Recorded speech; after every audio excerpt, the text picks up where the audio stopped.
여러분 안녕하십니까? 수요일 아침 여수 MBC 뉴스투데이입니다. 고흥 나로우주센터에서 누리호가 성공적으로 발사된 이후 우주산업 클러스터 조성 사업이 본격 추진되고 있습니다. 과기정통부는 다음 달 중순 우주산업 클러스터 육성 후보 지역을 최종 선정할 예정인데요. 그런데 최근 고흥과 경남 사천 외에 대전이 추가될 조짐이 보이면서 전남도와 고흥군이 바짝 긴장하고 있습니다. 최우식 기자가 보도합니다. 엔진 점화. 지난 6월 21일 한국형발사체 누리호가 고흥 나로우주센터에서 성공적으로 발사됐습니다. 이로써 우리나라는 세계 7대 우주 강국에 들어갔습니다. 정부는 이를 계기로 우주 기술을 민간에 이전하고 전남 고흥은 발사체, 경남 사천은 위성 분야를 특화한 우주산업 클러스터를 조성할 계획입니다. 2031년까지 이들 클러스터 육성에 8천억 원 이상이 투입됩니다. 이미 전라남도와 고흥군은 수년 전부터 이를 준비해왔고 이미 사업 계획서를 제출해놓고 있습니다. 그런데 최근 이 같은 정부 방침에 변화가 감지됐습니다. 윤석열 대통령이 취임 100일 기자회견에서 대전을 또 다른 축으로 제시했기 때문입니다. 우리는 세계 7대 우주 강국으로서 우주 경제 비전을 선포했습니다. 대전의 연구, 인재 개발, 전남의 발사체 산업, 경남의 위성 산업 삼각체제를 제대로 구축해서 나사를 모델로 한 우주항공청을 설립해서 정책적으로 뒷받침할 것입니다. 주무부처인 과기정통부는 혼란스러운 분위기입니다. 전라남도와 고흥군도 긴장하고 있습니다. 대전을 중심으로 연구 인재 개발 클러스터가 추가될 경우 자칫 고흥 발사체 클러스터의 전문 인력 양성이나 연구 개발 기능이 위축되거나 제한될 수 있다는 우려가 제기되기 때문입니다. 하지만 일부에서는 발사체 분야가 발사장과 연소 시험장 등 현장에서만 가능한 영역이어서 고흥의 기능 축소는 없을 것으로 보고 있습니다. 전남도는 우주 발사체 기업 지원을 위해 민간 발사장, 연소 시험장 등 우주 발사체 핵심 인프라 구축 사업 등 현장 중심으로 이루어져 있습니다. 앞으로 고흥 나로 우주센터를 중심으로 우주산업 기술 개발, 시험평가, 발사가 원스톱으로 이루어지는 이미 조성된 인프라를 중심으로 선택과 집중이 우선돼야 할 우주산업 분야가 정치 논리에 휘둘린다는 비난이 제기되는 대목입니다. 과기정통부는 다음 달 중순 우주산업 클러스터 육성 후보 지역을 최종 선정 발표할 예정입니다. MBC 뉴스 최우식입니다. 여수시가 5개월여 남은 여순 사건 피해 신고 기간에 단 한 명의 희생자와 유족이라도 더 신고할 수 있도록 총력을 기울이고 있습니다. 여수시는 올해 3월부터 추진되고 있는 여순 사건 희생자 유족들의 피해 신고를 돕기 위해 찾아가는 피해 신고 원스톱 서비스의 운영에 더해 보존된 사료와 진실 화해위 자료 등을 분석해 조사가 필요하면 추가로 피해자 발굴을 진행하는 등 내년 1월 20일까지 남은 기간 총력을 다할 예정입니다. 현재 여수시에 접수된 여순 피해 신고는 모두 560건으로 예상보다는 저조한 상황입니다. 지난해 민관 합동개발 방식으로 추진되다가 중단된 여수 여천역 역세권 개발 사업이 다시 추진됩니다. 다음 달 사업 시행자 공모도 시작될 예정인데요. 이번에는 여천역 주변 지역에 복합 쇼핑몰 입점 계획까지 나오면서 지역사회 관심이 커지고 있습니다. 김주희 기자입니다. 여수로 진입하는 KTX의 관문 여천역입니다. 이 일대 36만 3천 제곱미터 부지에 지난해 도시개발 법령 개정 공포에 따라 민간 공모 공고 과정에서 중단됐던 여수 여천역 주변 지역 개발 사업이 다시 추진됩니다. 여수 여천역 주변 지역 개발 사업은 남해안권 신성장 거점 구축을 위해 지난 2013년 처음 시작된 도내 첫 민관 합동개발 방식 프로젝트입니다. 여수 여천역 주변 지역 개발 사업의 추진 주체가 될 특수목적법인은 시 50.1%, 민간 사업자 49.9%의 지분 출자를 통해 설립될 것으로 보입니다. 개발을 위한 총 사업비도 1조 5,200억 원 규모가 될 것으로 예상됩니다. 여수시는 오는 2030년까지 열차와 공항, 버스터미널 등 복합 환승센터와 유통시설을 건립하고 다양한 편의시설까지 갖춘 여천역 주변 역세권 개발 사업을 완성할 계획입니다. 그 시작으로 다음 달 민간 공모 절차에 들어가고 내년 상반기 안에 사업 계획까지 구체화할 방침입니다. 2023년 1월 사업 우선 협상 대상자를 선정하고 특수목적 법인 설립과 실시계획 승인 등 행정 절차를 거쳐 2030년까지 준공을 목표로 추진할 계획입니다. 여수 여천역 주변 개발 사업 계획이 다시 속도를 내면서 최근 신세계그룹의 복합 쇼핑몰 스타필드 운영사인 신세계 프로퍼티도 관심을 보이고 있습니다. 다만 유동 인구가 200만 명에 이르지 못하는 지역의 중소도시임을 감안해 작은 스타필드 개념인 스타필드 빌리지를 구상 중인 것으로 알려지고 있습니다. 커뮤니티 센터를 만들려고 개발 컨셉을 컨설팅을 해서 브랜드 컨셉을 잡아놓은 빌리지가 있습니다. 저희가 여천에 LOI를 써준 건 있습니다. 그쪽에서 이제 컨소시엄 쪽에서 유치하고 싶다고 해서. 특히 민선 8개 순천시도 스타필드의 유치를 강하게 추진하고 있는 만큼 향후 지역의 체류형 정통 복합 쇼핑몰의 거점을 어느 자치단체가 선점할 수 있을지 여부도 관심입니다.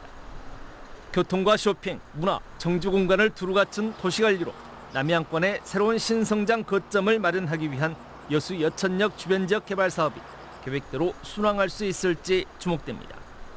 MBC 뉴스 김주희입니다. 최근 5년 동안 여수 앞바다에서 수거된 쓰레기 양이 1만 톤에 달합니다. 쓰레기 양이 해마다 늘고 있는 건데요. 이것도 문제지만 대형 폐기물의 경우 선박 안전까지 위협할 수 있습니다. 어민들의 주의가 필요합니다. 김단비 기자입니다. 여수 앞바다를 표류하던 폐가두리 양식시설이 무트로 옮겨집니다. 형체를 알아보기 힘든 낡은 철제 구조물도 바다 위를 떠다니다 해경에 발견됐습니다. 돌산 바닷가에 든 페트병부터 유리병까지 온갖 생활 쓰레기가 가득합니다. 지난주 집중호우가 내린 이후 바다로 떠밀려온 쓰레기 양이 더 많아졌습니다. 이상한 생활 쓰레기 그게 많아 엄청. 저번처럼 막 집중호우 쏟아지고 그러잖아. 그러면은 하여튼 이쪽 돌산 이쪽에는 가관이야 가관 쓰레기 때문에. 실제로 여수 지역의 해양 쓰레기 수거량은 해마다 늘고 있습니다. 2017년 1,400여 톤이던 해양 쓰레기는 2020년 3,000톤을 넘어서며 정점을 찍었고 지난해에도 2,000톤 이상이 수거됐습니다. 해양 쓰레기는 환경 오염은 물론 선박 안전까지 위협합니다. 폐그물에 선박 추진기가 감기는 등 올해 들어서만 여수 앞바다에서 부유물 감김 사고 24건이 발생했습니다. 인천에서는 여객선 엔진에 해양 쓰레기가 끼어 운항이 중단되는 일이 비일비재하고 2019년 전북에서는 어선 스크루에 폐로프가 감기면서 배가 전복돼 선원 3명이 숨지기도 했습니다. 해양 부유물을 선박이 운항하면서 잘 관찰해야 하며 선박의 안전 운항 속도도 준수하면서 항해를 해야 합니다. 최근 5년간 여수에서 수거된 해양 쓰레기 양만 11,000여 톤. 해경은 항포구에 방치된 폐허구 관리 실태를 조사하고 해상 무단 투기를 사전에 예방할 계획입니다. MBC 뉴스 김단비입니다. 소병철 의원이 경전선 전철화 사업과 관련해 순천 시민들의 의견을 수렴해야 한다고 요구했습니다. 소병철 의원은 최근 국회 정무위원회 전체 회의에서 순천 시민들이 소음과 분진, 안전 문제로 노선 지중화나 우회로 신설을 요구해왔지만 마이동풍이었다며 정부의 대응을 지적했습니다. 소 의원의 질의에 박문규 국무조정실장은 경전선 사업과 관련해 시민들의 의견 수렴을 신중하게 하겠다는 입장을 밝혔습니다. 외벽 붕괴 사고로 전면 철거가 결정된 광주 화정 아이파크 해체 작업이 당초 일정보다 또다시 늦어집니다. 무너진 201동 잔해물 제거 작업이 일단 한 달 이상 미뤄지게 됐고 8개 동을 모두 철거하는 공사는 사실상 올해 안에 시작하기 힘들 거라는 전망이 나옵니다. 임지은 기자의 보도입니다. 무너진 201동 외벽에 낙하물 방지망이 길게 늘어져 있습니다. 작업자들이 곤돌라에 올라타 얽혀있는 기둥과 벽체 잔해들을 제거하기 위한 준비를 시작하고 있습니다. 잔해물 제거 작업은 지난달 초부터 시작돼 9월 중순쯤 마무리될 예정이었지만 한 달 반이나 미뤄졌습니다. 다이아몬드가 장착된 와이어로 외벽을 절단하는 DWS 공법으로 시범 작업을 해본 결과 다량의 콘크리트 가루와 비산 먼지가 날려 인근 상인들과 주민들이 큰 불편을 겪었기 때문입니다. 저희 건강 문제도 있는데 이게 끊이지 않으니까 계속 스트레스를 받고 힘들어하고 있는 겁니다. 급기야 잔해물 제거 방식이 먼지 날림을 줄일 수 있는 공법으로 변경됐습니다. 코어링은 단면에 동그란 구멍을 뚫는 방법으로 비산먼지 배출량은 줄일 수 있지만 시간이 오래 걸린다는 단점이 있습니다. 기둥 한 개당 30분이면 제거할 수 있었던 것을 2시간 더 투자해야 하는 셈이고 공사 기간도 최소한 2배에서 3배 더 늘어나게 된 것입니다. DWS 장비를 사용했을 경우에는 하루에 2개에서 3개 정도 진행을 할 수가 있는데 코어링으로 하면 하나에서 2개 정도밖에 진행이 안 되기 때문에 아무래도 일정 부분에 좀 지연이 있는 건 사실입니다. 현대산업개발 측은 잔해물 제거 작업을 끝낸 뒤 8개 동 전체 철거에 나설 계획인데 당초 목표로 했던 올해 하반기 안에 공사를 시작하기는 사실상 불가능에 가깝습니다. 유해 위험 방지 계획서와 안전관리 계획서가 미흡하다고 판단될 땐 철거 계획을 수정보완해 국토안전관리원 등 여러 부처기관의 재심사를 받아야 하기 때문입니다. 또 전례 없는 상황인 만큼 건축물 관리법 적용 대상에 해당하지 않더라도 해체 심의를 반드시 거쳐야 하는 상황입니다. 현대산업개발은 201동 잔해물 제거 작업과 동일한 공법을 적용하고 2025년 상반기까지 8개 동에 대한 해체 작업을 마무리 짓기 위해 인력과 예산을 집중 투입할 계획이라고 밝혔습니다. MBC 뉴스 임지은입니다. 과거사 정리 기본법에 따른 진실규명 신청 마감일이 석 달여 앞으로 다가왔습니다. 전라남도는 한국전쟁 전후 민간인 집단 희생 사건 등에 대한 진실규명 접수가 오는 12월 9일 마감된다며 누락되는 일이 없도록 신청을 서둘러 달라고 당부했습니다.